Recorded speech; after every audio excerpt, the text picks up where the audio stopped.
I presented with Chef Gordon Ramsay, which is his Bishop. And gusto ko patikman yun kasi sayang naman yung binuo ko recipe. Right? It's something that I'm so proud of because it's rooted with, of course, our favorite halo-halo with my own twist. So, what I do, kasi normally, nasana tayo ng halo-halo natin, ang yelo natin ay tubig, di ba? So, what I do, especially in Adobo, you can get this in Adobo, yung ice pala may flavor niya.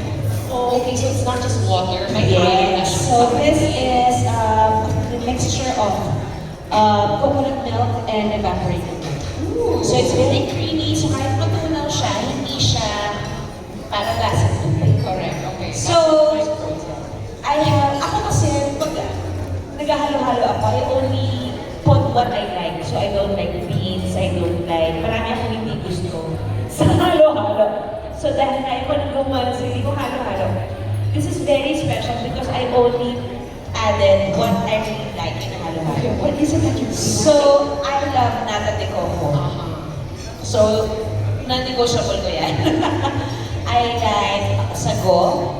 And this is, ito yung mga recipes na galing ko, dishes na galing sa Adobo is my own buttered kamote, buttered saba. Okay. And sweetened kamote. And black sesame pulveron and cream cheese leche flan. Parang sobrang level up ng mga ingredients natin. Kaya naman pala siya nag-buy. So, inandaran ko talaga si Gordon Ramsay. Pero, I'm happy na ang nanalo ay estudyante. Kasi deserve nila yung boost na yun. So gracious. I love that. And this is cheese because I like the mixture of sweet and savory. Sweet, salty, the Yes! Oh, yeah. So, I love yun that. yung talaga.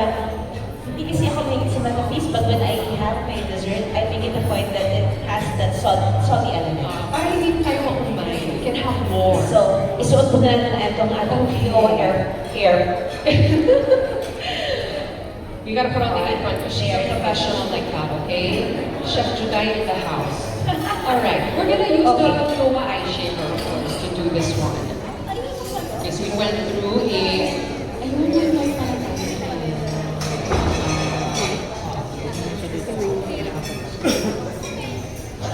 Ay, yun na. Akala ko, hindi pa ako talaga guys. Tumawag ko ako ng gusto. Okay, so, it's very, very simple. I love nata, so I put that at the bottom. And ayun yung isa sa pinakamaraming. Kumbaga, 40% of my halo-halo is nata. Parang dapat kasi tayo na yung Hindi lang black sesame. And then, the kamote on the side. Parang mas healthier din siya. Konting ko, hindi siya kasing tamis. Ng ibang halo-halo. That's why I don't like the beans. Siguro growing up, hindi lang talaga ako nasanay sa beans. At saka yung kakao, hindi ako nahilig sa kakao. But nata is non-negotiable. This is the saba, it's buttered. So dahil na solidify na yung melted butter, when you eat it, you actually feel the butter. The richness of the butter. So I'll add this little sago in the middle. Actually, pag kayo yung bumuo nito, kahit ano, kasi kaya mahalo-halo kasi hahaluin yun, di ba? So it really doesn't matter. That's the beauty of the halo-halo, you're right. You can customize it and just use the ingredients you gusto. So sa two slices of langka, if mahilig kayo sa langka, pwede yung gamihan pa. And some cheese in the middle. Salty sweet. Yes, and their black sesame pulveron. So as in literally you just pulse pulveron and black sesame seeds? I make my own mixture of black sesame pulveron. We have our own recipe for this in Adobo. Oh. And then our ice. Of course, the all-important. Yes. Oh, So you will be also getting your own ice shavers. Diba? So you can add, depende on, you can make your own flavors of ice. So you can play around. It could be ube, it could be strawberry, it could be gatas ng kalabaw. Ano yung trip nyo? Go. Walang mali. I'm really excited to see the texture of this The texture of his eyes is very fine. Hindi ito yung nakalakihan natin ng araw na that you can bite on the ice. This actually melts in your mouth. Oh, And it's easy, it's no mess. oh, you're right. It's so fine. It's very, very fine. Parang siyang snowflake. And this comes with a scooper para, cute ng scooper that you can use kapag ka nag-ano na siya. Yung ice ko lang kasi, since it's made from milk, may mga moments that it could get stuck. So, ibababa niyo lang. Isisingit niyo lang siya doon. May hole yan sa loob eh. Yan, ipapasok niyo lang yung ice doon sa parang ilalim ng gap. Understandable, because the mixture was chopped up into chunks. Yes. So you just have to kind of Just really, there you go. You just have to put it inside. So makikita niyo po, may ganyan yan sa loob. You put the ice inside of the shaker.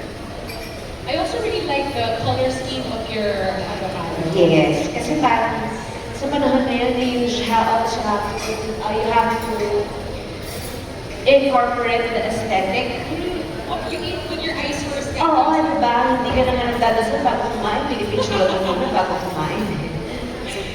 Diba? Guilty ka na. Ako rin naman. Ako rin naman. So like that, so ibig sabihin, you just have to push it back.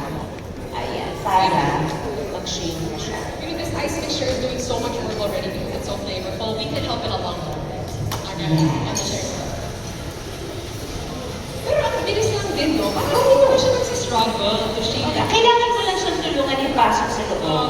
But otherwise, yan na siya. Oh, I love it na parang siyang snowflake. May imagine ko na yung texture niya actually. Ay, ako na-excite ka. It's like melting already. There you go. Ay, talaga naman lang. Ay, so, add our ice here. Para siya sorbet. Yes. Actually, I mean, you know, if you don't want to do this, you can make your own sorbet. Yes, definitely. And it's more healthier kasi ikaw ang gumawa. Ikaw ang nagbuo. I think if you're a mom who has kids, I'm sure you know your kids would absolutely love this. And if you're concerned about nutrition, again, you can customize this to your liking. And this is a very nice equipment to have at home kasi it's also easy to clean. Oh, that's such a big part. Yan ang pinakamalaking bonus talaga kasi wala lang tayo ng dishwasher kung masyadong sa atin. Oo, kamarin tayo gamitin yan kung mahirap siya. So, Medyo messy lang itong buuin, but you add your cheese, wala lang yan. You add your... Siguro maganda unahin mo yung glasses. Just a bit, kasi meron na tayo sa gitna. I like how the black sesame is so glaring with the white shake ice. At ang nagiging na station. Sorry po. Hindi ko maiwasan. And some cheese on top. Malinis po ang kamay ko. And of course, this is your cream cheese flan. Cream cheese flan. Yes. This is a recipe that I created when I cooked for the nuns in the Vatican. The Vatican, like the Vatican. The Vatican. Whoa! Nagkataon na that I was able to cook for some nuns there in their dormitory. And ito yung recipe na naisip kong gawin sa kanila. So I added this also in Enrico. Let me guess, they said, July, this is so simple. Yeah! Napatawa ko na ako agad. There you go. So this is your black sesame polvoron halo-halo. I love it. It's a beautiful looking halo-halo. Again, it was so easy to assemble. Of course, the shape, the ice shaper from Really helped. Yun talaga super yun. helped. Yes, yes. I love So that.